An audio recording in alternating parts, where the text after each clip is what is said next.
उस विचारधारा को प्रवोक किया जा रहा है। प्रवोक करने के चलते वो जूता चला दिया, नहीं तो उसकी क्या औकात है? वकील की औकात है सीजीआई पे चला दे जूता। ये चीज़ बहुत निंदनीय है कि सुप्रीम कोर्ट में एक चीफ जस्टिस पे इस तरह से हमला करना, ये बहुत ही निंदनीय चीज़ है। हमारे देश में राजनीति का एक नया दौर चला है, धार्मिक हिंदूवादी, मुसलमान हिंदू करके ये सब मुद्दा इतनी खराब है। जो भी इंटर्नशिप के थ्रू जा रहे हैं वो क्या सीखेंगे? अरे भाई ठीक है, क्या है सीजीआई तो क्या है, मैं भी जूता चला देता हूँ। ये तो आप बढ़ावा दे रहे हैं ना, ऐसे ऐसे आप क्राइम को बढ़ावा दे रहे हैं। यहाँ तो प्रशांत किशोर कहीं एग्जिस्ट ही नहीं करता। यहाँ बिहार में टकराव है तो दो ही पार्टी है, एक तो इंडिया की है, दूसरी महागठबंधन है। जितना काम नीतीश जी की गवर्नमेंट ने चुनाव से 1 महीना पहले कर दिया, 5,000 10,000 जितनी स्कीमें थी फ्री कर दी। अगर वो 5 साल पहले से करते तो ये हाल नहीं रहता। बहुत बहुत नमस्कार आप सभी को। हमारा नाम आकाश श्रीवास्तव है और इस वक्त हम लोग पटना यूनिवर्सिटी के लॉ कैंपस में मौजूद है ना भैया। बहुत सारे टॉपिक्स हैं जो डिस्कस करना है, जिससे यहाँ पे जितने युवा हैं उन लोगों से उनकी राय जाननी है। सबसे पहला टॉपिक जो है और इस वक्त देश का सबसे बड़ा जो मुद्दा है वो है chief justice of India BR Gavai को उन्हीं के कोर्ट रूम में जिस तरीके से उन पर जूते से हमला हुआ है, उसने बहुत ज़्यादा सवाल खड़े किए हैं, बहुत बड़े सवाल खड़े किए हैं। पहली बार ऐसा हुआ है हमारी जनरेशन में, जब से हमने होश संभाला है, ये देखा कि पहली बार चीफ जस्टिस ऑफ इंडिया को उन्हीं के कोर्ट रूम में उन पर जूते से हमला किया गया। लेकिन इसके पीछे की भी जो कहानी है, जो वजह है, वो भी खासी डिबेट करने वाला टॉपिक है, वो भी डिस्कस करने वाला टॉपिक है। क्योंकि खाजुराहो में एक मंदिर को लेके एक पिटीशन डाली गई थी। कहा गया था कि वहाँ पे जब मुगल एम्पायर ने जब इन्वेड किया था तो वहाँ पे जो मंदिर थे, जो वहाँ पे मूर्तियाँ थी विष्णु भगवान की, उनको तोड़ दिया गया था। इस पिटीशन को जब एंटरटेन किया BR गवई ने, तो उन्होंने जो रिमार्क्स दिए वो काफ़ी ज़्यादा उनको क्रिटिसिज्म का सामना करना पड़ा था सोशल मीडिया पर। और वही एक वजह बनी जिस वजह से BR गवई पर, CJI BR गवई पर जूते से हमला हुआ।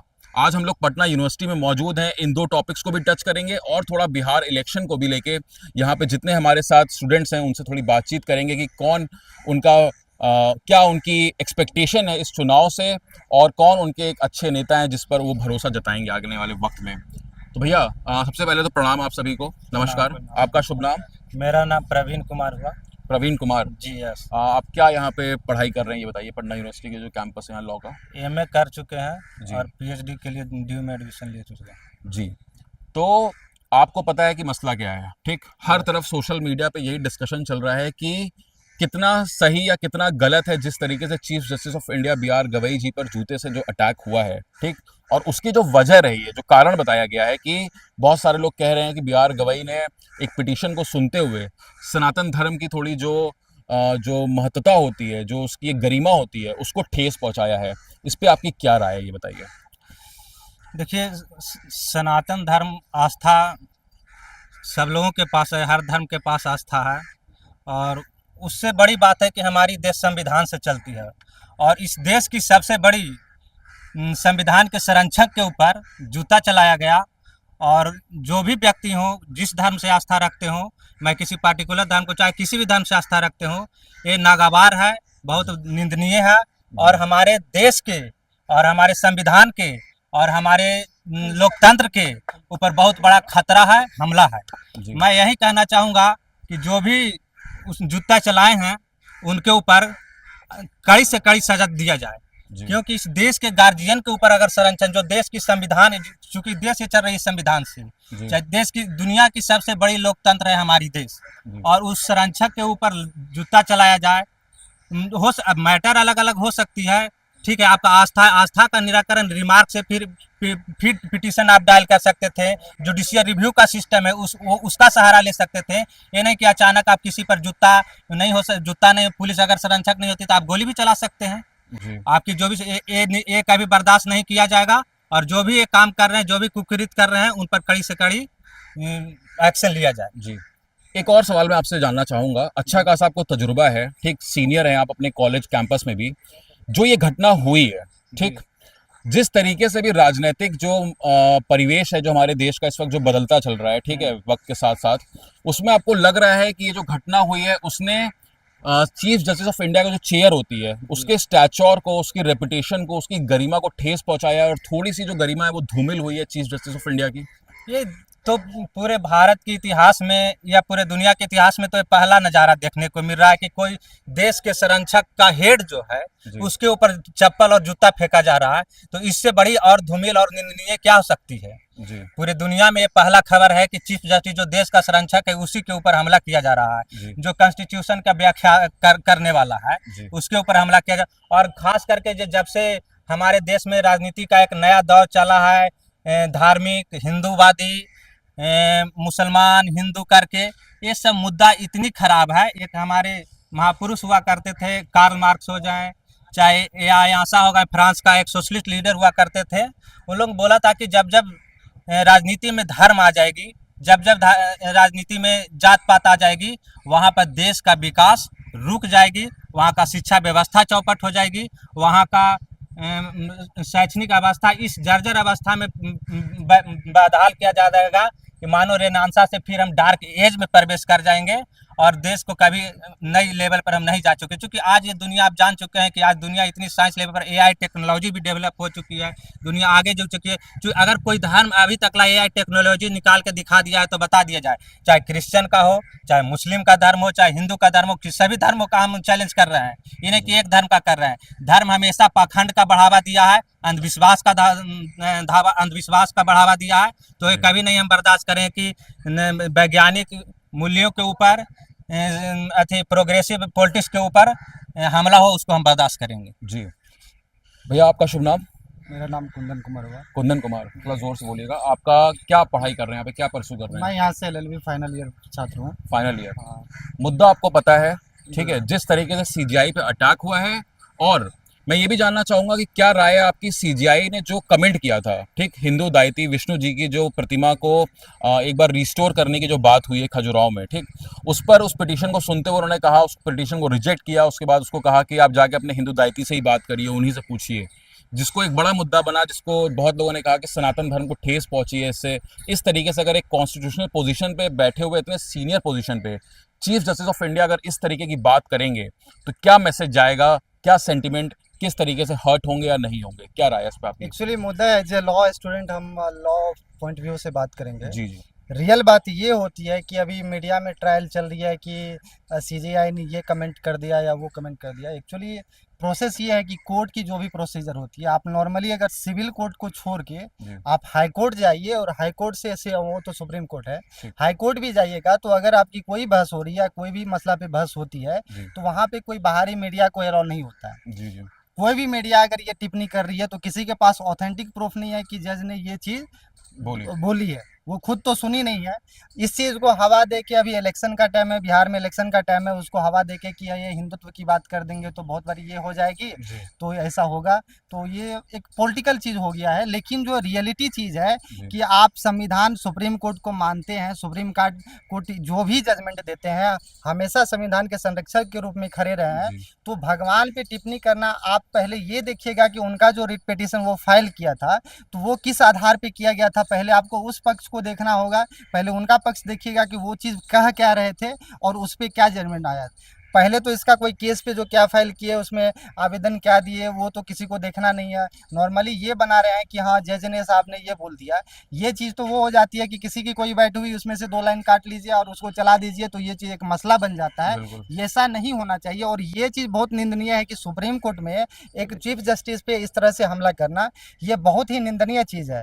क्योंकि बार काउंसिल में अगर ऐसा होगा, कोई भी अगर किस मानसिकता के लोग जाके ऐसे अगर सुप्रीम कोर्ट के जज पे अगर ऐसे हमला कर रहे हैं, तो ये चीज़ हमारी बदनामी नहीं, सुप्रीम कोर्ट की बदनामी के साथ साथ हमारी देश की बदनामी है। और ये चीज़ न्यूज इंटरनेशनल लेवल पे जाएगा तो ये क्या छवि बनता है कि इंडिया में ऐसा है कि वहाँ चीफ जस्टिस सुरक्षित नहीं है, तो हम आम आदमी कहाँ से सुरक्षित रहेंगे। तो ये चीज़ बहुत ही निंदनीय है। हमको सुप्रीम कोर्ट में विश्वास रखनी चाहिए, और हमेशा जब भी कुछ भी खराब हुआ है, चाहे कोई भी पार्टी हो, कांग्रेस हो, बीजेपी हो, कोई भी पार्टी हो, कोई भी गलत किया हो, चाहे इंदिरा गांधी की बात ले ले, जब वो ताड़ा कानून लगाया था, या फिर भाजपा की बात हो, कोई भी कानून बनाया तो वहाँ सुप्रीम कोर्ट ही स्टैंड लिया है और वहाँ जाके चीज़ें को ठीक किया है। तो हमको उसके प्रति विश्वास रखनी चाहिए, और वही चीज़ है जो एक प्रोटेक्टर के रूप में सुप्रीम कोर्ट ही संविधान को प्रोटेक्टर के रूप में प्रेजेंट करता है। तो हमको उसमें विश्वास रखनी चाहिए, और इस चीज़ को पॉलिटिकल एंगल से नहीं देखना चाहिए। ये चीज़ बहुत ही गलत हुआ है, और जो भी एडवोकेट है उनका अभी बार काउंसिल की तरफ से लाइसेंस रद्द कर दिया गया है। इतना काफ़ी नहीं है, उनको इनके लिए सजा देनी चाहिए, क्योंकि उनका हम खुद बाइट सुने हैं तो वो इस तरह से बोल रहे हैं कि धर्म ये धर्म वो।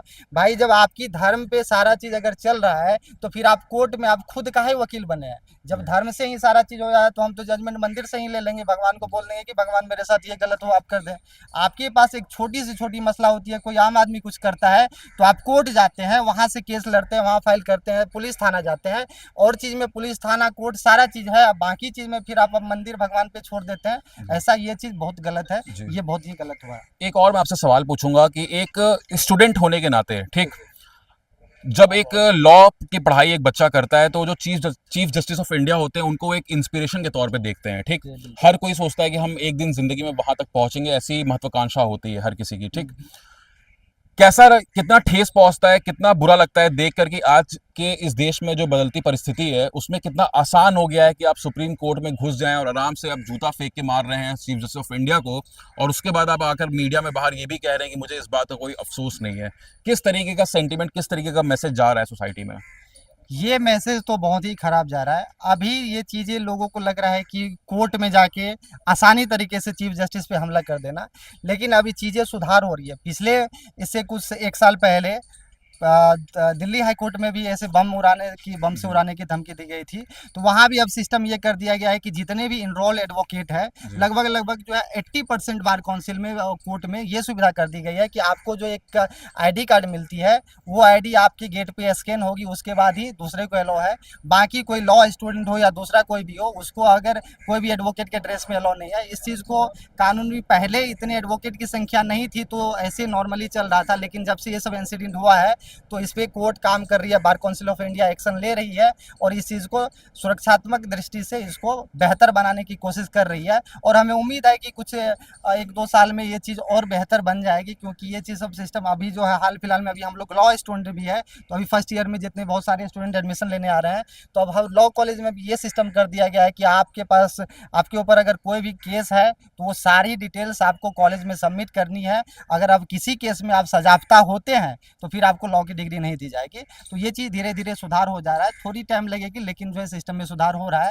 लेकिन पहले की सिस्टम थोड़ा ये ढोल डमाडोल स्थिति में था कि थोड़ा कोई भी चला गया तो ऐसे इतना ये सजग नहीं था, लेकिन अब ये चीज़ सुधार हो रही है, धीरे धीरे इस चीज़ में सुधार हो जाएगी। ठीक है। गाइस, गुड आफ्टरनून, क्या नाम है आपका? मेरा नाम अश्वनी कुमार है। अश्वनी, क्या आप किस ईयर में हैं ये बताइए? मैं क्या सेकेंड ईयर में हूँ और इसी पटना लॉ कॉलेज का विद्यार्थी हूँ। क्या पढ़ाई कर रहे हैं? मैं एलएलबी की पढ़ाई कर रहा हूँ। एलएलबी। आप सेकेंड ईयर में हैं, काफ़ी आप अभी न्यू हैं, काफ़ी यंग हैं अभी इस जो लीगल की जो पढ़ाई है, ठीक है, एलएलबी जो आप कर रहे हैं। कैसा महसूस हुआ जब आपने ये देखा कि जो एक टॉप पोजीशन होती है चीफ जस्टिस ऑफ इंडिया की, इतनी आसानी से उन पर जूते से अटैक कर दिया जा रहा है, और फिर बहुत सारे लोग सोशल मीडिया पे सपोर्ट भी कर रहे हैं इस चीज़ को कि बहुत अच्छा हुआ, और फिर जिन्होंने मारा उनको अरेस्ट भी नहीं किया गया है, वो बाहर आकर मीडिया में इंटरव्यू दे रहे हैं और कह रहे हैं कि मुझे किसी बात का रिग्रेट भी नहीं है, एक नौजवान होने के नाते और एक एस्पिरेंट होने के नाते, ठीक है। कैसा फील हुआ ये बताइए, क्या इमोशंस हैं? पहली बात तो ये है कि यहाँ पे जितने भी लोग हैं सभी लोग लॉ अबाइडिंग सिटीजन, यानी कि सिर्फ जो वकालत की पढ़ाई कर रहे हैं वही सिर्फ कानून की व्याख्या नहीं कर सकते, चाहे वही कानून के बारे में ज़्यादा जानकार है। हर एक के ये मूलभूत नियम है, हर एक को ये जानना चाहिए कि हम कानून के अपने जो है हमारी जो क्या राइट्स है, क्या बेनिफिट्स है। तो सबसे पहले आपका जो मुद्दा है कि CJI BR गवाही पे जूता चला दिया गया, तो मैं पूरी तरह से इस बात का भी खंडन करता हूँ कि ये सरासर गलत है, ठीक है। एक हाईएस्ट पोस्ट है हमारा कंट्री में। आप देख सकते हैं कि प्रेसिडेंट को भी जो ओथ दिलाया जाता है वो CJI ही दिलाते हैं, तो आप इसे देख सकते हैं कि कितनी बड़ी पोस्ट है, उन पे जूता चला देना ये गलत है। सुप्रीम कोर्ट हमारा बना हुआ है कि न्याय है, जस्टिस है, उसकी इंटरप्रिटेशन करने के लिए। कोई भी लॉ है, जैसे सिविल कोर्ट है, यहाँ पे हमको सिर्फ न्याय मिलता है और सुप्रीम कोर्ट इंटरप्रिटेशन करती है, वो हाईएस्ट बॉडी है, ठीक है। और CJI पे जो जूता चला देना ये सरासर गलत है। मैं नहीं मानता हूँ कि किसी प्रकार से अगर कोई भी एडवोकेट है अगर उन्होंने ये चीज़ किया है तो उनको सबसे पहले BCI के द्वारा डीबार कर देना चाहिए, जो कि बिल्कुल गलत है। ठीक है। आपको लगता है इस इंसिडेंट के वजह से जुडिशरी का जो स्टैचर है, जो एक रेपुटेशन है, जो एक रेस्पेक्ट है सोसाइटी में, हम लोग बहुत समय से देखते आ रहे हैं, क्या वो थोड़ी सी हर्ट हुई है? बिल्कुल हुई है जी। ऐसा कोई भी आप देख लीजिए, from beginning of starting of establishment of supreme court 1950, 26 जनवरी 1950 को सुप्रीम कोर्ट बनी थी, और आज तक ऐसा कोई भी कानून है, किसी भी कानून पे अगर मान के चलिए कि दो लोगों में टकराव हो रही है, पार्लियामेंट भी अगर सुप्रीमेसी पास कर दे रही है, सुप्रीम कोर्ट को अगर पास करके बना दे रही है, चाहे वो 143 के तहत हो जाए, ऑर्डिनेंस पास करके बना रही है, तो सुप्रीम कोर्ट वहाँ पे आई है केशवानंद भारती 1973 के जजमेंट से आ गया कि बेसिक स्ट्रक्चर को आप छू नहीं सकते। जी तो सारा चीज तो सुप्रीम कोर्ट ही कर रही है। जितना भी इंटरप्रिटेशन है, हम लोग को राइट्स ऑफ प्राइवेसी जो मिला है, जी अब मेनका गांधी में कहा गया था, केस में हुआ कि बाहर हम नहीं जा सकते थे फॉरेन, उन्हीं के थ्रू से पता चला कि हम फॉरेन भी जा सकते थे। इससे पहले तो हमको जाने नहीं दिया जा रहा था। जी तो जितना भी चीज है, चाहे वो हमारा राइट्स हो, ड्यूटीज हो, लाइबिलिटीज हो, सारा चीज का इंटरप्रिटेशन सुप्रीम कोर्ट कर रही है। और इतने बड़े पद पे बैठे हुए और उन पे आप जूता चला दे रहे हैं, तो ये आप बढ़ावा दे रहे हैं यंगस्टर को ना। आप कोर्ट में जाके इस तरह की बातें कर रहे हैं, जूता चला दे रहे हैं। भाई रूल ऑफ लॉ है, जुडिशियल रिव्यू है, किसी भी चीज का प्रक्रिया है, आप वहां से देखते। अगर मान के चलिए अगर इंटरप्रिटेशन हो रही थी, जी मैं भी सनातन से हूँ, सभी लोग सनातन से हैं, ठीक है, मैं किसी भी रिलीजन को पर्टिकुलरली यहाँ पे सब्स्टिट्यूट नहीं कर रहा हूँ कि यही सही है यही गलत है, हम भी सनातन से। अगर हिंदू का मैटर चल रहा है, इंटरप्रिटेशन हो रही है, तो भाई रूल ऑफ लॉ है, वहाँ पे बेंच बनी हुई है, आप 2-3 के तहत आप उसको खारिज कर सकते थे, लेकिन आपने ऐसा किया नहीं, डायरेक्ट आप जूता चला दिए। तो वहाँ पे जो भी यंगस्टर जा रहे हैं, जो भी इंटर्नशिप के थ्रू जा रहे हैं, वो क्या सीखेंगे? अरे भाई ठीक है, क्या है सीजीआई तो क्या है, मैं भी जूता चला देता हूँ। ये तो आप बढ़ावा दे रहे हैं ना, ऐसे ऐसे आप क्राइम को बढ़ावा दे रहे हैं। फिर जो चीज जो हमको सिखा रही है, कि जो हमको न्याय दिला रही है, जो रक्षा कर रही है, आप उसी पे जूता चलवा दे रहे हैं। तो कहीं ना कहीं मुझे लगता है कि हमारी गवर्नमेंट को एक्शन लेना चाहिए, जो कि नहीं ले रहे हैं। लग रहा है नहीं लिया जा रहा है। नहीं लिया जा रहा है, बिल्कुल साफ तौर पे दिखा जा रहा है। भैया नहीं इधर लिया आइए जरा आप एक मिनट। आप यहाँ पे सबसे सीनियर हैं इस वक्त, जितने भी यहाँ पे स्टूडेंट्स मौजूद हैं। जैसा इन्होंने कहा कि सरकार इस पे जितना कड़ा रवैया सरकार का होना चाहिए वो नहीं दिख रहा है। अभी तक लॉ मिनिस्टर नहीं है सामने आए हैं। अगर देखा जाए तो कायदे से एक प्रेस कॉन्फ्रेंस होनी चाहिए थी इस पे, क्योंकि बहुत बड़ा टॉपिक है ये, है ना। सोशल मीडिया पे भले इसको काफ़ी हल्का किया जा रहा है, इसका मजाक उड़ाया जा रहा है, लेकिन अगर देखा जाए सीरियसली अगर, तो काफ़ी सेंसिटिव टॉपिक है और काफ़ी इसका इम्प्लीकेशन भी काफ़ी ज़्यादा हो सकता है ना। क्या लग रहा है कि सरकार का इस पर रवैया कैसा है? सरकार का रवैया तो उसी मानसिकता का है जिस मानसिकता वाले ने जूता फेंके हैं। क्योंकि इस देश में मनुवादी संस्कृति और मनुवादी कोड ऑफ कंडक्ट से चलाने के लिए जो इस देश को अपना रहे हैं, वो बिल्कुल निंदनीय है। और चूंकि हम आपको बताते हैं, मैंने कोड ऑफ मनु पढ़ी है, तो कोड पूरी तरह से कहीं कहीं अच्छा भी है, लेकिन ज़्यादातर उसमें देखा जाए तो त्रुटियाँ ही। हमेशा महिलाओं को एज ए सब्जेक्ट के रूप में देखना, उसको एज ए स्त्री को कभी भी ह्यूमनाइज करके नहीं देखा गया, ऑब्जेक्टिफाइव करके देखा गया। और एक डोमिनेंट क्लास, एक डोमिनेंट सोसाइटी मिल के और बहुत से मास थी पॉपुलेशन पर उन लोग राज करना चाहा, और वो हमेशा धर्म के साए में आकर हमेशा अंधकार की व्यवस्था को अपनाना चाहते। वो हमेशा कहते हैं कि जो लिखा हुआ है शास्त्रों में उसको व्याख्या नहीं कीजिए, जो लिखा है उसी को मानिए। तो एक ये इस लॉजिक की दुनिया में, क्योंकि यहाँ पे क्रिश्चियन, आप जान रहे हैं कि रोम टूट गया, ईसाई यहूदी सारा धर्म है जो अपने धर्म को फिर से नया तरीके से रेनांसा किया, उसको व्याख्या किया और साइंटिफिक युग में आ गया।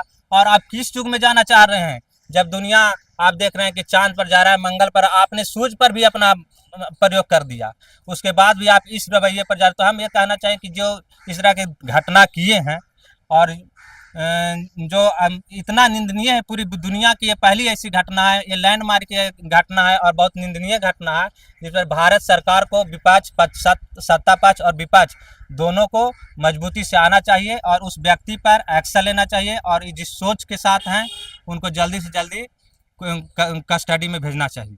अच्छा, एक सवाल मैं ये और पूछूंगा कि लगता है कि सत्ता से संरक्षण मिल रहा है जो लोग ऐसा काम कर रहे हैं? सत्ता से संरक्षण अगर नहीं मिलती तो वो व्यक्ति अभी तक आज़ाद नहीं घूमता और ये खुलकर नहीं बोलता कि हमने जो किया है वो थोड़ा सा भी गलत किया है। क्योंकि आप भी बोल रहे थे कि वो बोलकर खुद मीडिया में बोल रहा है कि मैंने किया है वो गलत नहीं किया है। तो ये सत्ता की संरक्षण नहीं है। और उस व्यक्ति पर, क्योंकि बच्चा भी बोल रहा था, आप भी जान रहे हैं कि जो व्यक्ति इस देश की गरिमामयी पोस्ट, जो भारत की प्रथम नागरिक है, उसको ओथ दिलाता है, उस व्यक्ति पर अगर जूते से, चप्पल से अगर फेंका जा रहा, वहाँ संरक्षित नहीं है, तो आम जनता कहाँ संरक्षित है? जी। तो यहाँ कहीं ना कहीं सत्ता का प्योर संलिप्त है, और सत्ता मिलकर एक दलित समाज के जस्टिस के ऊपर अन्याय किया जा रहा है, उनके टैलेंट को, उनके प्रतिभा के ऊपर लांछन लगाया जा रहा है। जी भैया, आपका शुभ नाम? मेरा नाम कमल है। कमल है। क्या आप यहाँ पे कॉलेज में पढ़ाई कर रहे हैं? हाँ, मैं 3rd ईयर फाइनल ईयर में हूँ। Final year. क्या राय है आपकी, ये बताइए। जिस तरीके से ये सारी प्रकरण जो हुआ है, आप लोगों ने न्यूज़ में देखा ही है कि इतने हायर पोजीशन पे, टॉप पोजीशन पे बैठे हुए एक शख्स को इस तरीके से जूते से मार दिया जा रहा है सुप्रीम कोर्ट में, वो भी कोर्ट रूम में घुसकर। कितना आसान हो गया है अभी ये सब करना? ये आसान नहीं हुआ है। ये मूल मुद्दा ये है कि अपना जो देश है, जी उस देश में तरह तरह के लोग हैं और तरह तरह की विचारधाराएं हैं। जी जो विचारधाराएं पहले से हावी है हमारे देश में, जो जी देश को पहले से रन करते आ रही है, जिसका डोमिनेंस है, उन लोगों की जो प्रवृत्ति है, मानसिक प्रवृत्ति है, वो उस प्रवृत्ति को बदलने में समय लगेगा। वो ग्रेजुअली वो होगा।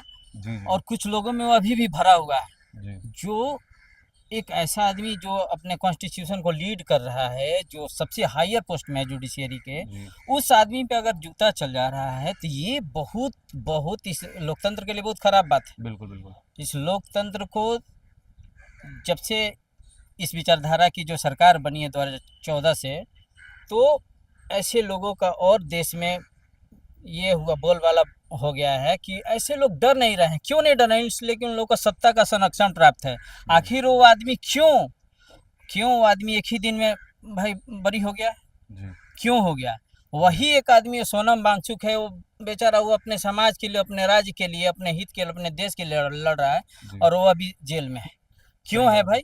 सही तो बात। ये सबसे बड़ी बात है कि यहाँ पे लोकतंत्र को दूषित किया जा रहा है, लोकतंत्र को कमज़ोर करने की साजिश है ये। और वो भी साजिश, वो आदमी खुद आरएसएस विंग से वो जुड़ा हुआ आदमी है, जो वकील है, जी और कहीं ना कहीं उस विचारधारा से वो जुड़ा हुआ है, इसलिए वो आदमी सीजीआई पे जूता चलाने की हिम्मत किया है। और मैं तो उससे भी आगे मैं सोचता हूँ, सिर्फ वही तक नहीं है मामला। अगर देश के नौजवान अगर नहीं संभले, अगर देश के लोग, अगर उन लोग का अगर आंखें अगर नहीं खुली, अगर वो समझदारी अपने में नहीं लाए, तो हमें डर है कि कहीं राहुल गांधी को भी नहीं मार दिया जाए। ऐसा लग रहा है आपको? ऐसा भी लग रहा है, इसलिए कि जब हमारे बापू को मारा जा सकता है तो किसी को भी मारा जा सकता है। वैसी विचारधारा को प्रवोक किया जा रहा है, उसको, उस विचारधारा को प्रवोक किया जा रहा है। प्रवोक करने के चलते वो जूता चला दिया, नहीं तो उसकी क्या औकात है? एक वकील की औकात है सीजीआई पे चला दे जूता? और फिर नहीं। अरेस्ट भी नहीं हुआ है? अरेस्ट हुआ था, छूट हाँ। गया वो। अरेस्ट तो हुआ ही था, जी वो आदमी अरेस्ट हुआ था, वो आदमी छूट गया। क्यों छूट गया भाई? इसलिए कि सत्ता का संरक्षण है। सैया भाई कोतवाल तो डर काहेगा? उसे लगा डर, डरेगा और नहीं। तो ये बात क्रिस्टल क्लियर है, मतलब कि संरक्षण है। बस सीधी सी बात, संरक्षण है। है हर एक जगह आप देख लीजिए, कहीं भी देख लीजिए, सोशल मीडिया पे सीजीआई को गाली दिया जा रहा है। जी जी जी सोशल मीडिया पे किस दिन राहुल गांधी को, प्रियंका गांधी को गाली नहीं दिया जाता है? उस पवित्र रिश्ता को, भाई बहन के रिश्ता को गाली दिया जाता है, ये किया जाता है। कहाँ कोई लिया जाता है, एक्शन लिया जाता है? नहीं लिया जाता है। क्यों? क्योंकि सत्ता का संरक्षण है। जब तक यहाँ पे मनुवाद हावी रहेगा, जब तक कोई विचारधारा हावी रहेगी, जी यहाँ पे यही स्थिति रहेगी। सीजीआई पे जूता चलेगा, वो बेचारा उसी तरह घूमेगा, घूम के और बैठ भी दे रहा है मीडिया को। भैया प्रणाम। चला क्या जा। शुभ नाम आपका? जी रंजन हुआ। रंजन, क्या पढ़ाई कर रहे हैं आप यहाँ पे? क्या कौन सा ईयर है आपका? अभी तो हम पटना विश्वविद्यालय में नहीं है, उसमें पास आउट हो चुका हूँ। अच्छा, पास आउट हो चुके हैं। जी तो लॉ के स्टूडेंट रहे हैं या कुछ और पढ़ाई की नहीं आपने? नहीं नहीं, मेरा उधर पट्टा कॉलेज से रहा है। अच्छा, क्या समझ में आया ये बताइए, जो मुद्दा हम लोग डिस्कस कर रहे हैं। ठीक है, आप चलिए लॉ के स्टूडेंट नहीं है, बट फिर भी इस देश के चीफ जस्टिस ऑफ इंडिया पर इस तरीके से इतनी आसानी से जूते से मार देना क्या लग रहा है, क्या दर्शा रहा है ये देखिए, वो सर्वोच्च, देश का सर्वोच्च न्यायालय है। चीज़? जी अगर कहीं पे कुछ होता है तो जजमेंट वहीं से आती है। जी उसका जजमेंट व्यवहार न्यायालय, जी उच्च न्यायालय पालन करते हैं। और जब वहाँ पे इस तरीके की घटना घटेगी तो स्वाभाविक सी बात है, इन निर्णय है। अच्छा नहीं है ये? नहीं नहीं नहीं, कहीं से भी शोभनीय नहीं। जी भैया प्रणाम। शुभ नाम आपका? विकास कुमार। आप यही लॉ के पढ़ाई लॉ कर के स्टूडेंट है। कौन सा ईयर है आपका? मेरा ये 3rd ईयर में हम लोग हैं जी अभी। तो आपने खबर तो पढ़ी ही होगी, हाँ, चीफ बहुत जस्टिस ऑफ इंडिया को शर्मनाक जिस घटना तरीके है, बहुत ही शर्मनाक घटना है। जी जो सीजेआई है, उन पे गवी पे जो जूता फेंका गया है कोर्ट में, जी कितना बहुत बड़ा मामला है। जी इस पे राष्ट्रपति को एक्शन लेना चाहिए था। द्रौपदी मुर्मू जो है, उनको एक्शन लेना चाहिए था। बिल्कुल। और अब वो जेल गए, थाना गए, जेल गए, फिर छूट रहे जी जी जी हैं। कितना हमारे जो उच्च न्यायालय के जो जज हैं, उनको बेल दिलवा दिए। जी अगर चाहते तो उनका करियर खराब हो जाता। जी और उसके बाद वो बाइट दे रहे हैं कि हमको कोई अफसोस नहीं है। सोचिए कितना शर्मनाक की बात है।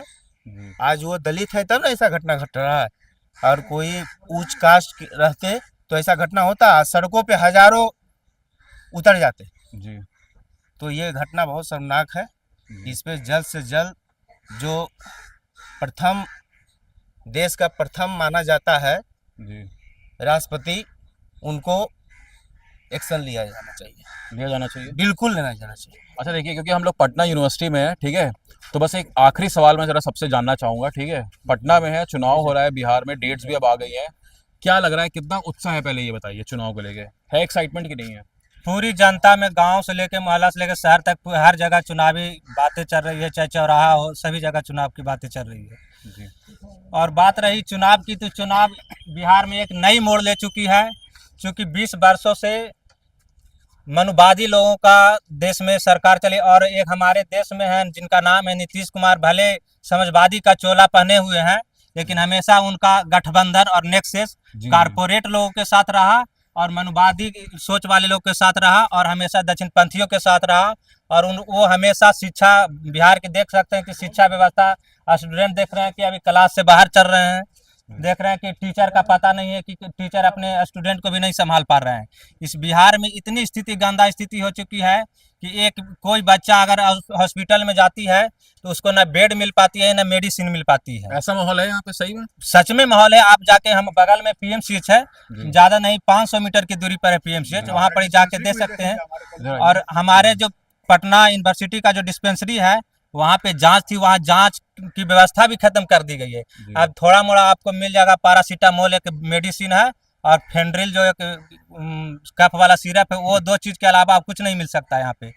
तो बिहार में एक राजनीति, एक नई प्रोग्रेसिव महागठबंधन की सरकार, हमारे देश के हमारे जननायक राहुल गांधी, बिहार में के सुप्रीमो लालू प्रसाद यादव जी का जो नेक्सस है, वो बिहार में शिक्षा को लेकर, स्वास्थ्य को लेकर और देश की विकास को लेकर एक रूप से गठित हुए हैं, और संविधान के संरक्षण के लिए हमेशा वो किसी भी सत्ता के या कारपोरेट के संरक्षण में नहीं गए हैं। तो हमारा बिहार से अब सत्ता चलेगी, बिहार में नई परिवर्तन होने जा रही है, बिहार से सरकार बनेगी यूपी होते हुए, दिल्ली में केंद्र में सरकार बनेगी यूपीए का। ऐसा लग रहा है आपको? आप देख लीजिएगा कि बिहार से स्टार्ट होगी, बिहार 2025 में बिहार में महागठबंधन की सरकार बनेगी, 2000 तुरंत 2027 में जाके यूपी में अखिलेश जी का सरकार बनेगी, और जोगी मोदी जो बना हुआ है चमुंडा, वो आगे उसको करना चाहिए साधुगिरी, लेकिन आता है और देश में लंठबाजी राजनीति करता है। उसको जैसे ही सत्ता से हटेगा और देश के जो समाजवादी लोग हैं, झंडा उठा के उसको टकला सर को फोड़ेगा, और जाके उसके टकला सर पर जाके झंडा गाड़ देगा दिल्ली में, और हमारे राहुल गांधी और प्रियंका गांधी इस देश के सर्वोच्च कमान संभालेंगे।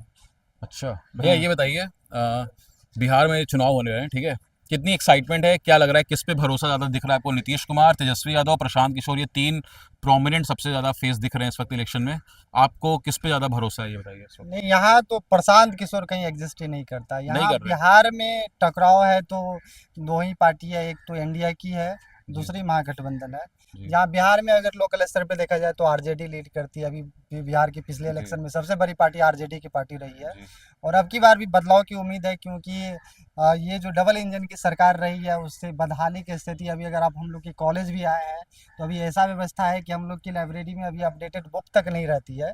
तो हम लोग का तो पूरा मन है कि अभी बदलाव होना चाहिए। कोई भी सरकार हो, सरकार को 5 साल के बाद बदलना जरूरी होता है। अच्छा एक बात बताओ, जैसे हम और भी ग्राउंड रिपोर्ट्स देखते हैं, और भी जो अच्छे जर्नलिस्ट हैं जो ग्राउंड पे काम कर रहे हैं, और जैसे आप भी कह रहे हैं कि कॉलेजेस का हाल जो है बहुत अच्छा नहीं है, ठीक है, लेकिन आज के टाइम पे जब एजुकेशन को सबसे ज़्यादा प्रायोरिटी मिलनी चाहिए, स्टूडेंट्स को सबसे ज़्यादा प्रायोरिटी मिलनी चाहिए, तो वो नहीं मिल रही है।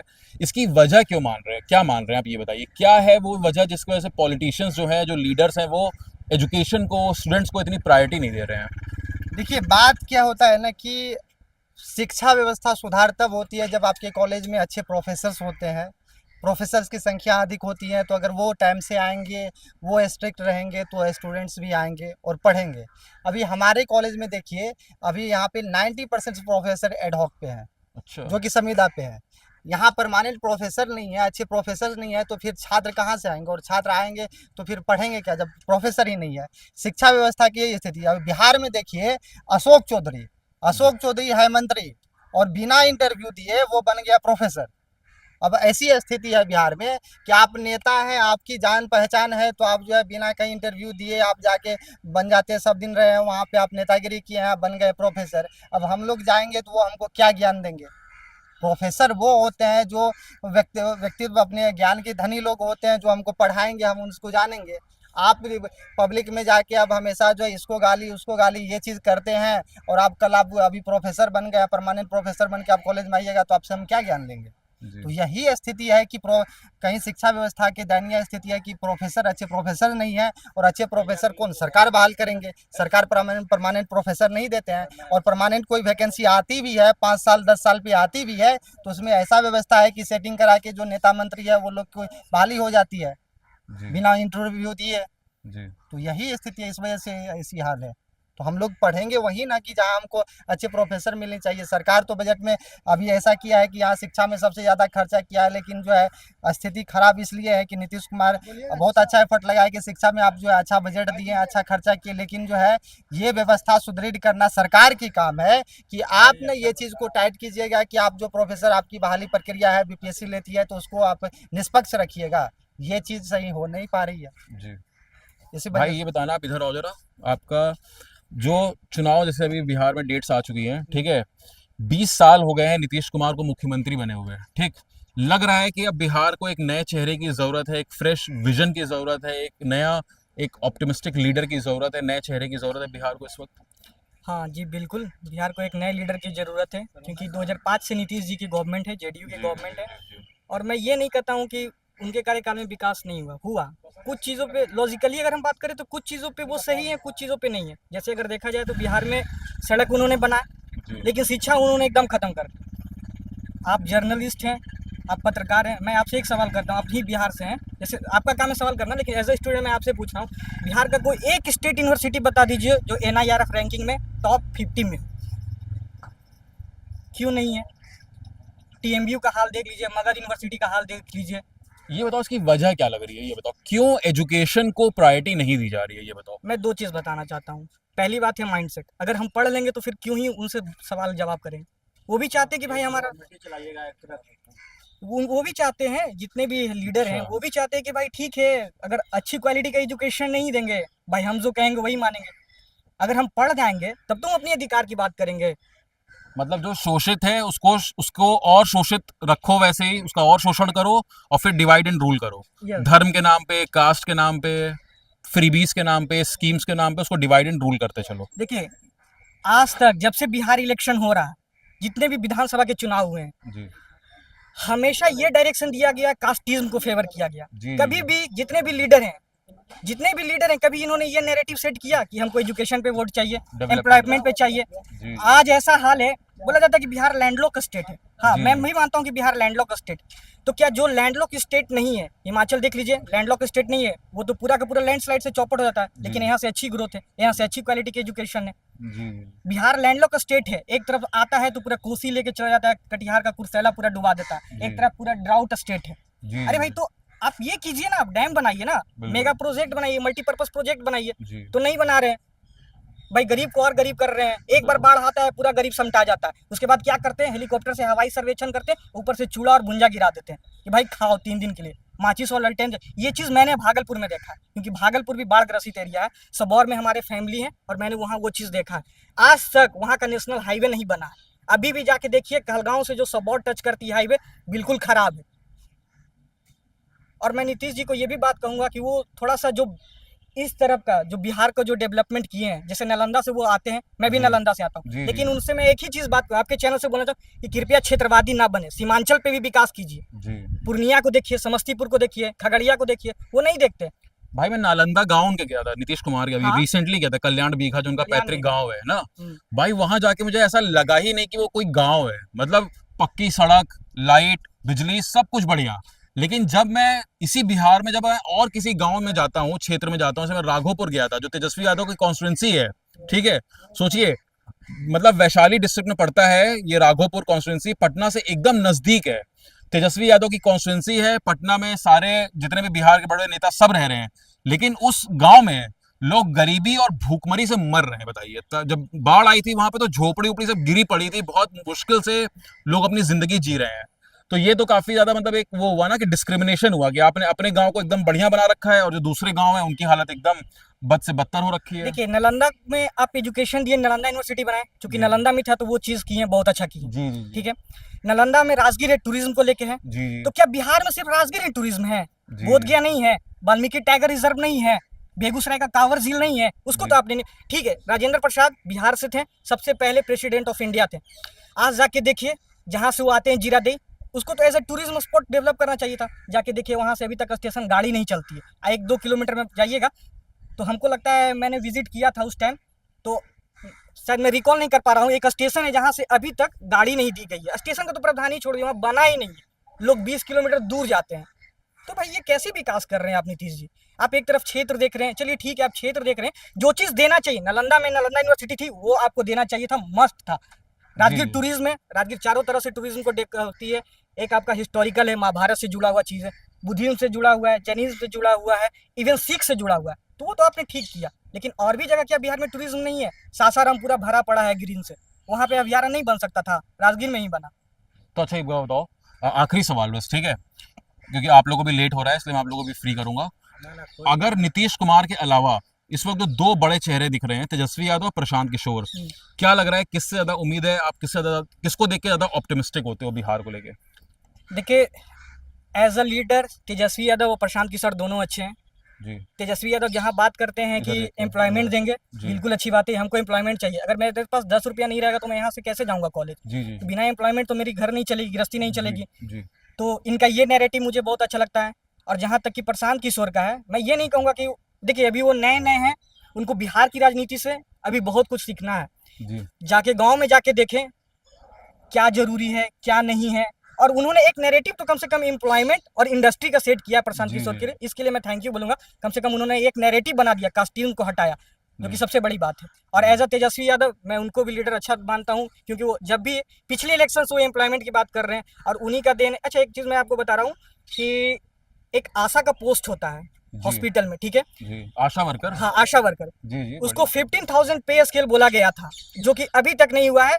जितना काम नीतीश जी की गवर्नमेंट ने चुनाव से 1 महीना पहले कर दिया, 5,000 10,000 जितनी स्कीमें थी फ्री कर दी। जी जी अगर वो 5 साल पहले से करते तो ये हाल नहीं रहता। जी। तो मतलब एक है बहुत बड़े फिलेंथ्रोपिस्ट और फिलोसफर, उन्होंने कहा था कि फ्री की रोटी बांटो, उसके बाद आप सर्कस देखो। जी बात वही है। जी।